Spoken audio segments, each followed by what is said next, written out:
Good evening and welcome back. Welcome again. We're reconvening and continuing with our program. I would please allow me to give a warm welcome to our next panelist, Mr. Alain Chevalerias. I hope I got it correctly. Try again.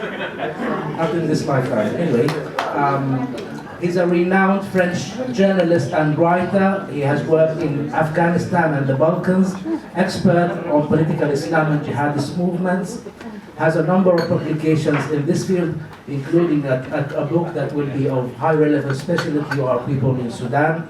It's based on challenging interviews he has conducted with the late Hassan Al Tourabi, the Sudanese infamous Islamist. Please welcome Mr. Alain Chevalerias. Thank you. Thank you very much. Thank you for your invitation to share with you my modest knowledge on the organization of the Muslim Brothers, Ikhwan al-Muslimun. Sorry for the low quality of my English, but please forgive me accordingly the fact it's not my mother language. As a journalist, I base my understanding of the Muslim Brothers and the fundamentalist movements they influence on different experience, including my travels in Afghanistan in the 80s on the side of the resistance against the Soviet occupation, challenging interviews with the Sudanese Hassan Al Tourabi. I published a book of it, and numerous meetings in Asia, Africa, and Europe with Muslim Brothers and Islamic fundamentalist leaders. During my intervention, I want to show you that the Muslim Brothers, since their creation in 1928, are not only a so-called religious organization, not even only a political one, but also a military structure. First of all, you have to understand that their ideology has, among others, two predominant characteristics. One, their believing is based on an interpretation of Islam and is not Islam itself. Two, as well, if they don't admit publicly, violence and force are the main means they use to take the power or to keep it. The way the Muslim Brothers understand Islam is not Islam. In their profession of faith, written by the creator, Hassan al-Banna, we read, "The banner of Islam has to cover all the human gender. Every Muslim has the mission to educate the world according to the principles of Islam." In the verse I'm talking now, I finished the quote from Hassan al-Banna. In the verse 48 of the Surah 5, what they call also chapter in English, of the Quran, I read, after the text was evoking Christians and Jewish, I quote the Quran in a translation. "For each of you," that's mean the human being, "we have assigned a law and a method. Had God willed, He could have made a single nation of you. I remember you. According to Islamic faith, in the Quran, God, talks to the Prophet Muhammad through angel Gabriel for the Christians. The contradiction is very clear between the Quran and Muslim Brothers' ideology. Technically speaking, we can say the Muslim Brothers have done what we call in Arabic ijtihad. But if it is the case, according to my personal judgment, as well as a non-Muslim, I have got this right. This ijtihad is wrong, because in contradiction with the deep mind of Islam. Following the basic principles of humanity, if the Muslim Brothers have the right to believe what they want, they don't have the right to impose their belief. And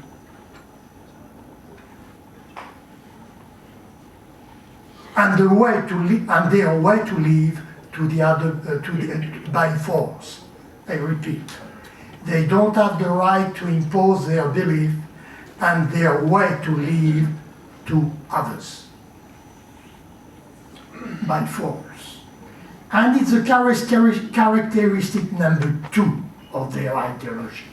They use the use of violence and force to take and keep the power. Again, in the profession of faith, Muslim Brothers swear, I quote, to accomplish the jihad in the name of God. May I remind you, the jihad is not one of the 5 pillars of Islam. That means it's not an obligation in Islam.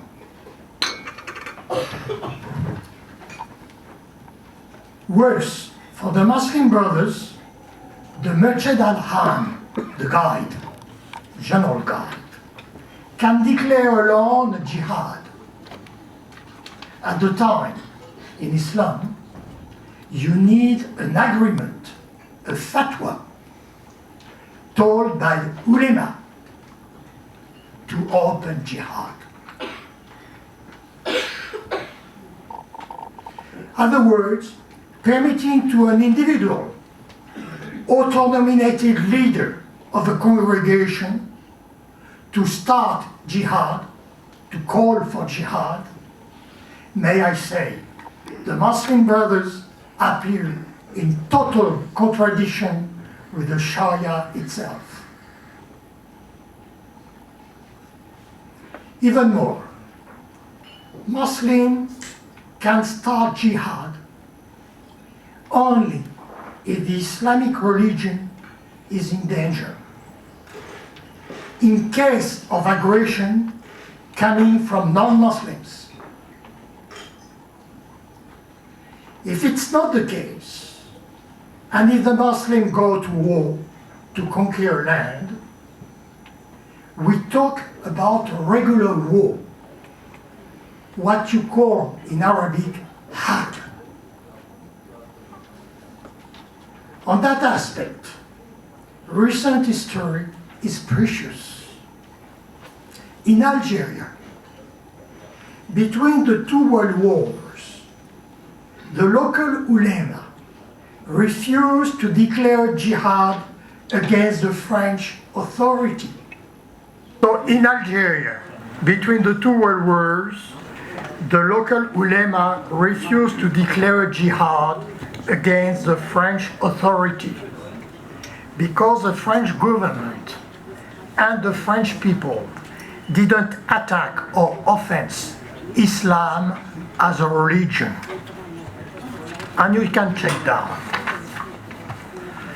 On the other way, during the Soviet occupation in Afghanistan in the 80s, most of the ulema of the country, but also in Asia, supported the jihad because communism was there to eradicate Islam.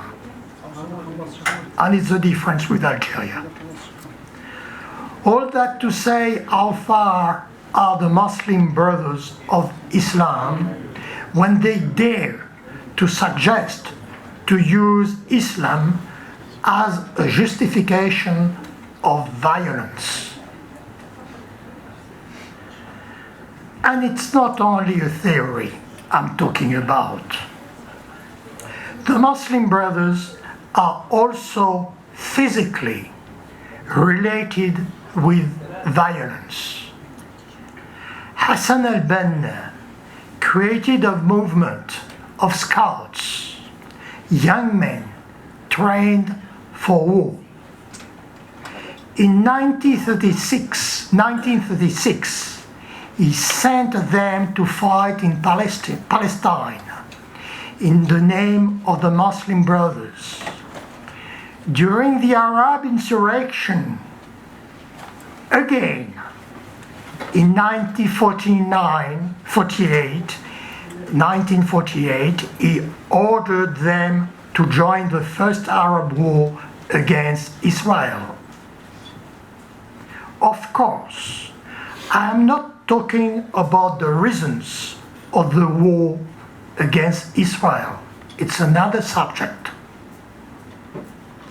I want only to make evidence of the relation of the Muslim Brothers with military activities since the start of their existence.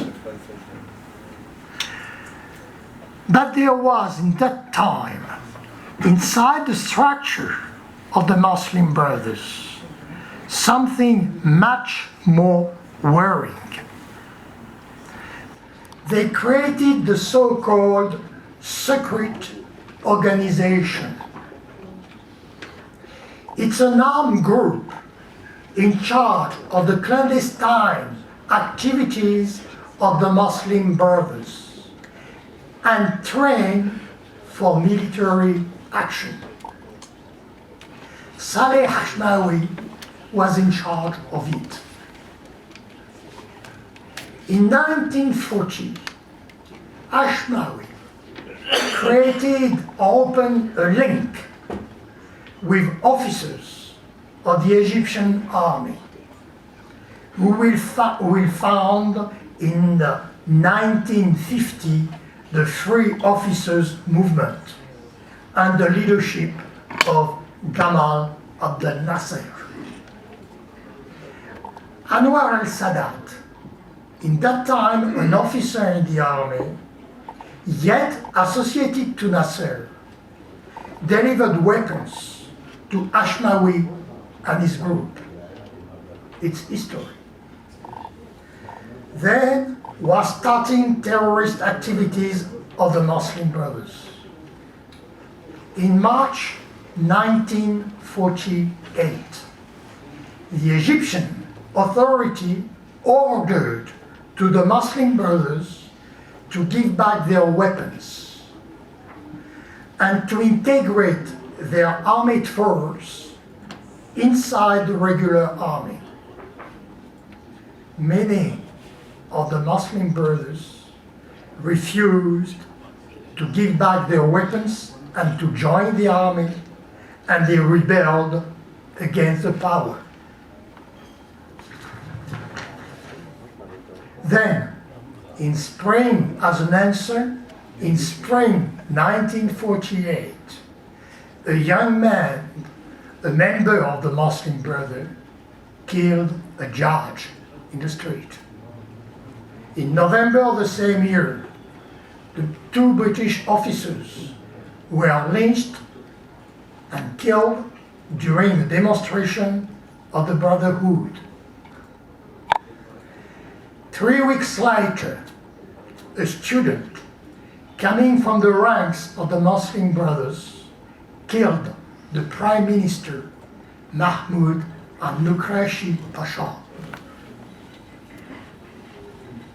Every time after a terrorist aggression.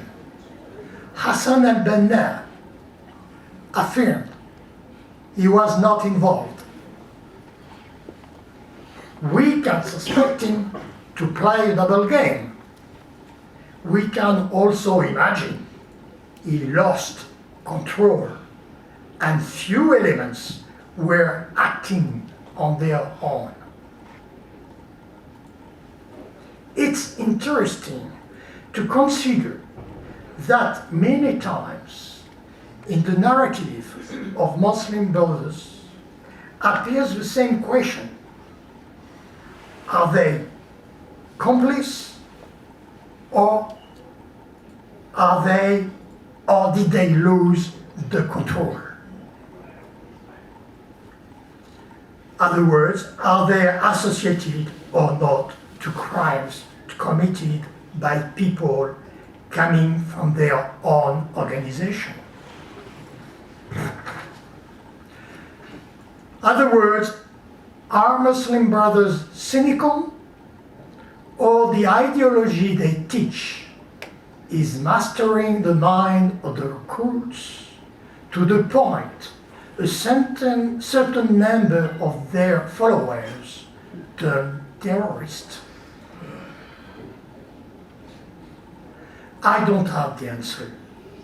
But in any case, we understand the Muslim brothers are dangerous for the other Muslims and for the human community. But they are not dangerous only through their own organization. After 1 century of existence, they dominate most of the Islamic fundamentalist ideologies. I didn't say they dominate the groups. I say they dominate the ideology of all the groups, of all the fundamentalist groups. It's different. There is their footprint in the Turkish Rifa Partisi, ancestor of the AKP of Recep Tayyip Erdogan. There is their inside the Hezb ut-Tahrir Liberation Party, created in Jordan, or in the Jamaat Islami, created in Pakistan by Said Abul Alam Maududi. Even in the Afghan Hizb Islami of Gulbuddin Hekmatyar.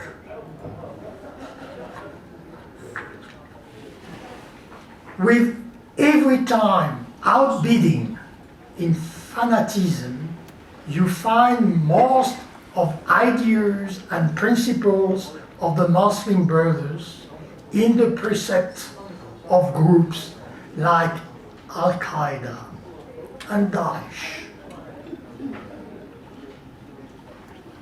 Worse, many Muslims and non-Muslims are convinced the Muslim brother ideology is pure Islam. And I told you it's not the case. Also, many Muslims think they are not good believers because they don't follow Hassan al-Banna principles.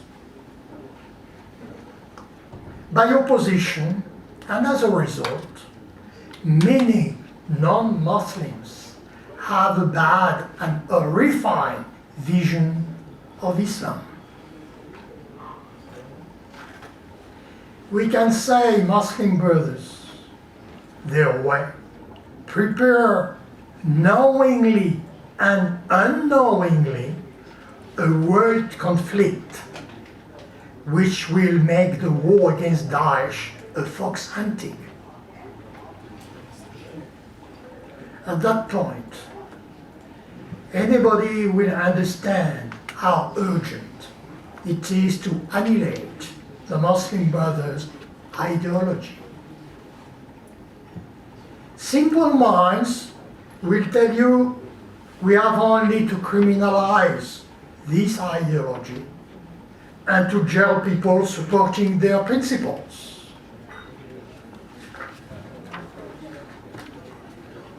It has been done in Egypt by Nasser. After Muslim brothers revolted against him because he didn't share the power with them after giving weapons.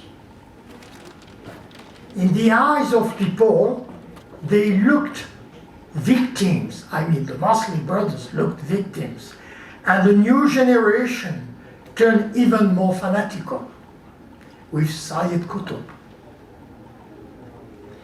because of the bad treatment they were subjected in prisons. Victimization is a strong argument for propaganda, as we know. Others will tell you, you say Muslim brothers are compromised in terrorism, so it's enough to trial them. But even for Hassan al-Banna, we saw how difficult it is to prove a supposed relation with violence or terrorism.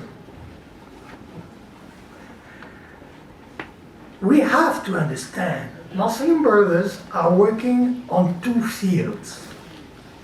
One is propaganda and religious proselytism, what they call in Arabic dawah. The other field is violence. Even if there is continuity in their mind between the two fields, violence and dawah, we cannot apply the same behavior when they act as propagandists and when they belong to a terrorist group in action. If against dawah, propaganda, we answer using force and prohibition in Western countries, we will be in opposition with the basic principles of our society about freedom of speech. They will return it against us, telling we are hypocrites and we denigrate Islam, what we call Islamophobia. It will be for them another argument to recruit. It's why, on the field of dawah and propaganda, you have to answer to them with discussions, arguments, and a good knowledge of Islam. Educated Muslims, especially, have to strengthen their understanding of Quran to be able to confront Muslim brothers. I would suggest for Muslims to call it jihad of words for peace and reason, if you like. It's a tough work, but an important one, because of the pressure of Muslim brothers' ideology through the world, as we saw. It looks easier to confront Muslim brothers on the field of violence because of laws, but it's not really the case. One, because of Western weakness on that point. The word terrorist is used sometimes with intention of propaganda on our side by our politicians. So we lose credibility.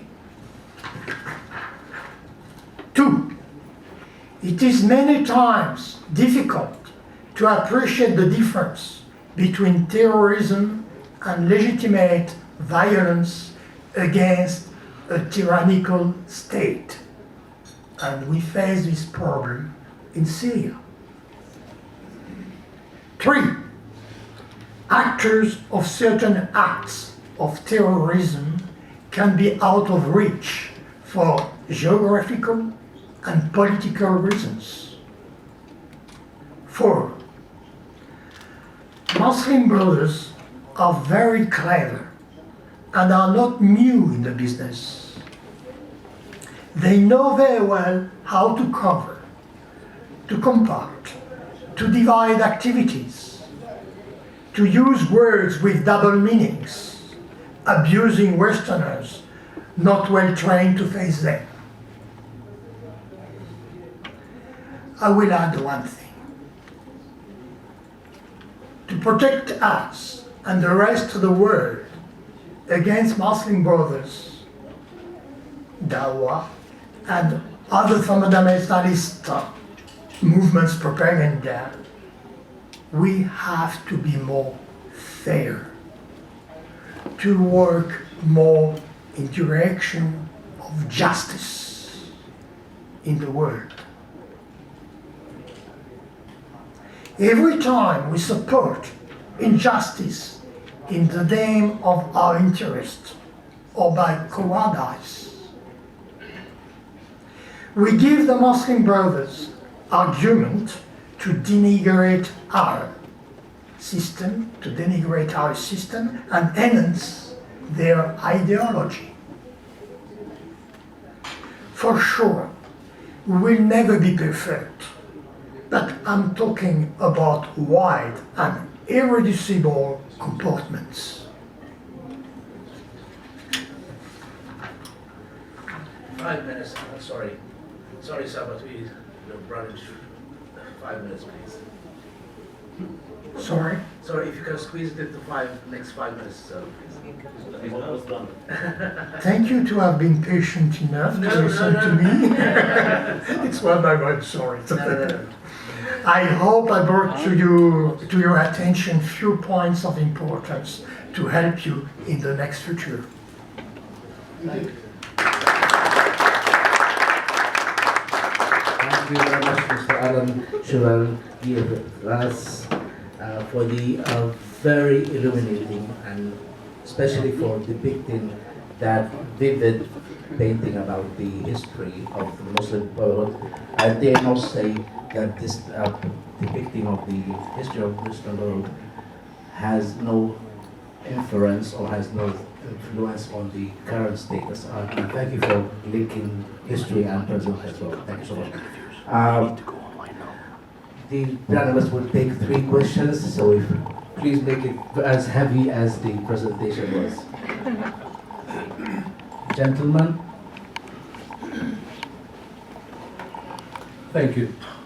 In view of the general public knowledge now that Al Qaeda was born in Afghanistan, trained and financed by the Saudis, with Osama bin Laden at the head of it, that all means that Al Qaeda was a Wahhabi movement, basically, not a Muslim Brotherhood. So how is it possible, without being in defense of the MB, but how is it possible to claim, as first speaker said, and you, that MB are the creators of fundamentalism in Islam? In fact, the creators of fundamentalism in Islam date back to 1780, when the Wahhabi movement was created. And all fundamentalists today draw their ideology from Ibn Taymiyyah, which got very little to do with Muslim Brotherhood. Thank you. Well, it's very easy to answer. In Saudi, in the time Osama bin Laden was at school, there was a lot of teachers in the Saudian schools who were Muslim brothers. And they were not talking, of course, in the name of the Muslim brothers, but they were under shelter of the regime of Saudi. It's something to remember. And you have to know, for example, one of the teachers of Osama bin Laden was a Palestinian, and he has been killed in Peshawar Abdullah Azam, exactly. He has been killed in Peshawar in 1989, and he was on the side of bin Laden in Pakistan, because at the origin bin Laden didn't go straight to Afghanistan. He was staying in Pakistan, in the area of Peshawar and in the tribal area where the Pashtun are located in Pakistan. So it's something very clear. And I didn't say that the Al-Qaeda was under shelter or under orders of the Muslim Brothers. I told about ideological influence. It's very important. And everything in the mind of bin Laden concerning the declaration of jihad was very much linked to that. Okay? It's something, we cannot mix the things, but we have to be honest. Yeah. Next question, please. Anyone from the back? Thank you very much, Mr. Alain. I will not make an attempt to read your last name. Mr. Alain, it's okay. Okay. Brilliant presentation. Thank you. Just a comment and half a question, perhaps. In the introduction, we understand that you wrote a book about Tourabi. I would like to read that book. But just talking about this man, which some Western writer, they try to portray him as an intellectual and all of these things. I hope you're not one of them. But anyway, the issue of the fatwa. And by the way, he sees himself probably above Hassan al-Banna immediately after the Prophet. But anyway, that's his own view. But he did issue a fatwa when they created the war in South Sudan, encouraging youngsters to go to the war and militarism and all of that. And then the same guy, 10 years later, when he was eliminated from being the godfather of the system, said they were not jihadist or anything, they just died. So I don't know what kind of thinking is this.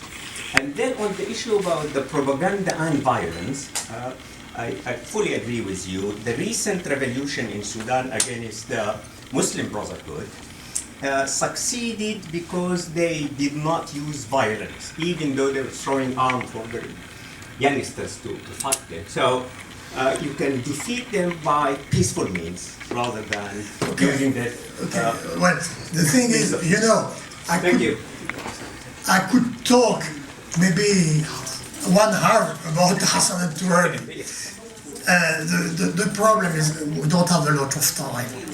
But first, it wasn't a book on Hassan Al Tourabi. Okay. It was a book of interviews of Hassan Al Tourabi.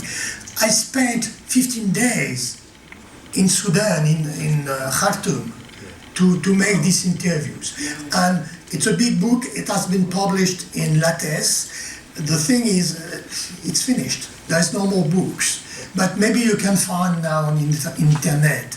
And the name is, in French, Islam.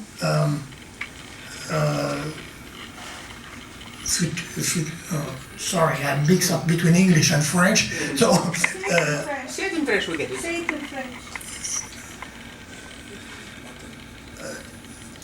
Islam, I think Islam, avenir du monde, or The future, the thing. future of the world. Islam, future of the world. Yeah. You see something like, but it's not what I think. Of course, it's impossible. It's impossible. I can say it's impossible for any religion. Okay, to be clear, it's not only because if it's Islam, but the thing is, it's a way to think. It was a way to think of Hassan Al Tourabi. You know, so the book, it's his way to think, and not my way to think. Of course, you understand my way to think because the way I ask the questions. And many times we were in conflict, open conflict. Several times I was afraid, I thought he's going to fire me. He didn't. He didn't. But what is interesting, you know, sometimes he was open-minded. For example, he was in favor of marriage between Christian and Muslims, which is something not permitted by the Sharia. But the Sharia, I remind you, it's after all an ijtihad. It's not the Quran. It's an ijtihad. We have to keep it in mind. So a Muslim can disobey these days to the Sharia and obeying to the Quran. Yeah. It's interesting to notice. The last question. Sorry. Actually, I have many questions and many comments, but I will summarize all of them in one small question. And I love to get an answer because I'm very confused and very surprised. Can Muslim Brother organization survive without financial support? And if the answer is no, why the international community can't take a decisive action against the supporters and the provider? Well, until when we carry on talking and making meetings and let what's going on continue? My country, Egypt, has suffered, and I live here, but I'm also suffering with them. Until when we're going to watch them? Point taken. Thank you very much. Thank you very much, sir. Okay, I understand as an Egyptian your deep feeling. I understand it, especially after what I told. The thing is, our friend Mikhail was talking about that.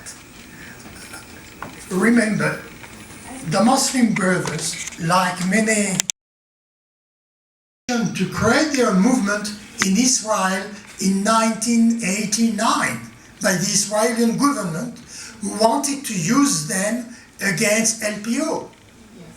It's the truth. You see, it's why I say, and I told my way, because I didn't want to attack anybody. Politics is something very difficult, to speak honestly. And sometimes, you know, you find a short way to do what you want, especially when you are in danger, and you do a mistake, because on the long term, it's going to be a bloody mistake. Okay? It's why we have to work seriously. We have to work in terms to look for justice, and not only to find short ways for our politics. And it's true for the rest of the world, but it's true also for Western countries. Thank you very much, sir. Thank you. Thank you very much, sir.